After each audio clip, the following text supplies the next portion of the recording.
Olá, meus amigos, estamos de volta com a nossa leitura do Livro dos Espíritos, o livro escrito por Allan Kardec pelos Espíritos. Nós estamos na segunda parte do livro, no capítulo 9, e hoje a gente vai falar sobre influência dos espíritos nos acontecimentos da vida, pergunta 525. Exercem os espíritos alguma influência nos acontecimentos da vida? Resposta: certamente, pois que vos aconselham. Pergunta: exercem essa influência por outra forma que não apenas pelos pensamentos que sugerem? Isto é, tem ação direta sobre o cumprimento das coisas? Resposta: sim, mas nunca atuam fora das leis da natureza. E aí, Kardec diz o seguinte: imaginamos, erradamente, que aos espíritos só caiba manifestar sua ação por fenômenos extraordinários. Se quisermos que nos viessem auxiliar por meio de milagres, e os figuramos sempre armados de uma varinha mágica. A gente quisera que eles viessem assim, né? Por não ser assim, é que oculta nos aparece a intervenção que tem nas coisas deste mundo e muito natural o que se executa com o concurso deles. Assim é que provocando, por exemplo, o encontro de duas pessoas que suporão encontrar-se por acaso, inspirando a alguém a ideia de passar por determinado lugar, chamando-lhe a atenção para certo ponto. Se disso resulta, o que tenham em vista, eles obram de tal maneira que o homem, crente de que obedece a um impulso próprio, conserva sempre o seu livre-arbítrio. Pergunta 526.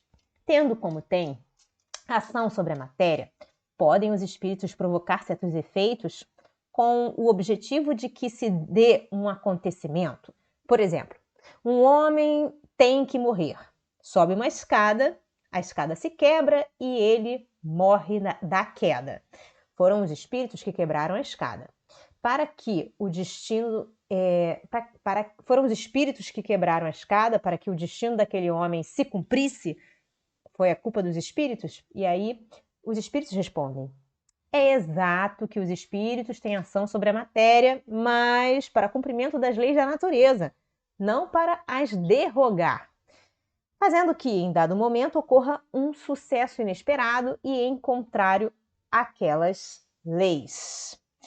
No exemplo que figuraste, a escada se quebrou porque se achava podre ou por não ser bastante forte para suportar o peso de um homem.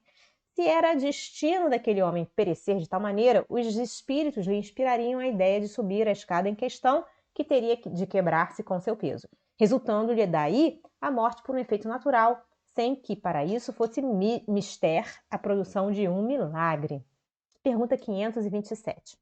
Tomemos outro exemplo em que não entre a matéria em seu estado natural. O homem tem que morrer fulminado pelo raio. Refugia-se debaixo de uma árvore. Estala o raio e o mata. Poderá dar-se que tenham sido os espíritos que provocaram a produção do raio e que o dirigiram para o homem? Resposta: dá-se o mesmo que anteriormente. O raio caiu sobre aquela árvore em tal momento porque estava nas leis da natureza que assim acontecesse. Não foi encaminhado para a árvore, por se achar debaixo dela o homem. A este sim foi inspirada a ideia de se abrigar debaixo de uma árvore sobre a qual cairia o raio, porquanto a árvore não deixaria de ser atingida só por não lhe estar debaixo da fronde do homem.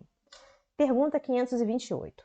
No caso de uma pessoa mal intencionada disparar sobre outra um projétil que apenas lhe passe perto sem a atingir, poderá ter sucedido que um espírito bondoso haja desviado o projétil? E aí a resposta é a seguinte: se o indivíduo alvejado não tem que perecer desse modo, o espírito bondoso lhe inspirará a ideia de se desviar. Ou então poderá ofuscar o que empunha a arma, de sorte a fazê-lo apontar mal, porquanto, uma vez disparada a arma, o projétil segue a linha que tem que percorrer. Pergunta 529. Que se deve pensar das balas encantadas, de que falam algumas lendas e que fatalmente atingem o alvo? Resposta: pura imaginação. O homem gosta do maravilhoso e não se contenta com as maravilhas da natureza. Pergunta seguinte: podem os espíritos que dirigem os acontecimentos terrenos ter obstada a sua ação por espíritos que queiram o contrário? Resposta. O que Deus quer se executa. Se houver demora na execução ou lhe surjam obstáculos, é porque ele assim o quis. Pergunta 530. Não podem os espíritos levianos e zombeteiros criar pequenos embaraços à realização dos nossos projetos e transtornar as nossas previsões? Serão eles, numa palavra, os causadores do que chamamos pequenas misérias da vida humana? Resposta. Eles se comprazem em vos causar aborrecimentos que representam para vós provas destinadas a exercitar a vossa paciência. Cansam-se, porém, quando veem que nada conseguem. Entretanto, não seria justo nem acertado imputar-lhes todas as decepções que experimentais e de que sois os principais culpados pela vossa irreflexão. Fica certo de que, se a tua louça se quebra, é mais por desazo teu do que por culpa dos espíritos. Pergunta. Destes, os que provocam contrariedades obram impelidos por animosidade pessoal? Ou assim procedem contra qualquer, sem motivo determinado, por pura malícia? Resposta. Por uma e outra coisa. Às vezes, os que assim vos molestam são inimigos que granjeastes nesta ou em precedente existência. Doutras vezes, nenhum motivo há. Pergunta 531. Extingue-se-lhes com a vida corpórea a malevolência dos seres que nos fizeram mal na Terra? Quer dizer, o cara morre e aí ele acabou a maldade dele. E aí os espíritos respondem.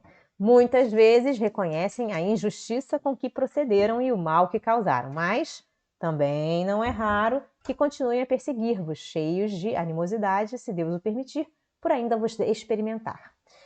Pergunta. Pode-se pôr termo a isso? Pode-se pôr fim a isso? E por que meio poderíamos pôr fim a isso? Os espíritos respondem, podeis. Orando por eles e lhes retribuindo o mal com o bem, acabarão compreendendo a injustiça do proceder deles. Demais, se souberdes colocar-vos acima de suas maquinações, deixar-vos-ão por verificarem que nada lucram. Kardec diz o seguinte, a experiência demonstra que alguns espíritos continuam em outra existência a exercer as vinganças que vinham tomando e que assim, cedo ou tarde, o homem paga o mal que tenha feito a outrem. Pergunta 532. Têm os espíritos o poder de afastar de certas pessoas os males e de favorecê-las com a prosperidade? Resposta. De todo não. Porquanto há males que estão nos decretos da providência. Amenizam-vos, porém, as dores, dando-vos paciência e resignação. Ficai igualmente sabendo que de vós depende, muitas vezes, poupar-vos aos males, ou, quando menos, atenuá-los. A inteligência Deus vos-la outorgou para que dela vos servais. E é principalmente por meio da vossa inteligência que os espíritos vos auxiliam, sugerindo-vos ideias propícias ao vosso bem. Mas não assistem senão os que sabem assistir-se a si mesmos. Esse é o sentido destas palavras: buscai e achareis, batei e se vos abrirá. Sabei ainda que nem sempre é um mal o que vos parece sê-lo. Frequentemente, do que considerais um mal sairá um bem muito maior. Quase nunca compreendeis isso, porque só atentais no momento presente ou na vossa própria pessoa. Pergunta 533. Podem os espíritos fazer que obtenham riquezas os que lhes pedem que assim aconteça? Resposta. Algumas vezes, como prova. Quase sempre, porém, recusam. Como se recusa a criança a satisfação de um pedido inconsiderado? Pergunta seguinte. São os bons ou os maus espíritos que concedem esses favores? Resposta. Uns e outros. Depende da intenção. A mais das vezes, entretanto, os que os concedem são os espíritos que vos querem arrastar para o mal e que encontram um meio fácil de conseguirem, facilitando-vos os gozos que a riqueza proporciona. Pergunta 534. Será por influência de algum espírito que fatalmente a realização dos nossos projetos parece encontrar obstáculos? Resposta. Algumas vezes é isso efeito da ação dos espíritos. Muito mais vezes, porém, é que andais errados na elaboração e na execução dos vossos projetos. Muitos influem nesses casos a posição e o caráter do indivíduo. Se vos obstinais em ir por um caminho que não deveis seguir, os espíritos nenhuma culpa têm dos vossos insucessos. Vós mesmos vos constituís em vossos maus gênios. Pergunta 535.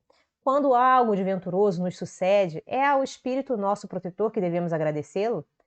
Agradecei primeiramente a Deus, sem cuja permissão nada se faz, depois aos bons espíritos que foram os agentes da sua vontade.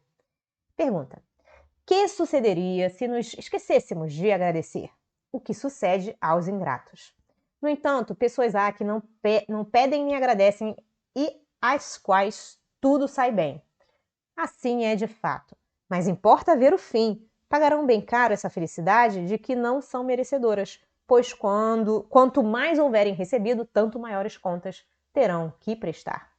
Ok, gente? Ficamos por aqui por hoje. Se você gostou, dê o seu like, dá a sua curtida no nosso vídeo para que a gente possa saber se o nosso trabalho está sendo um bom trabalho ou não. Esse é um grande feedback que a gente pode ter de vocês. Se vocês têm dúvidas a respeito desse conteúdo, coloque suas dúvidas nos comentários, pois a sua dúvida pode ser a minha, pode ser dos nossos amigos também. Se você quiser, pode compartilhar esse vídeo, porque quanto mais ele for veiculado, melhor para a gente poder expandir o conhecimento das pessoas. Se você não se inscreveu no nosso canal, nós temos um canal no YouTube, no Facebook e no Instagram. Você pode apertar o sininho no YouTube para receber notificações todas as vezes que a gente colocar novos vídeos, tá bem?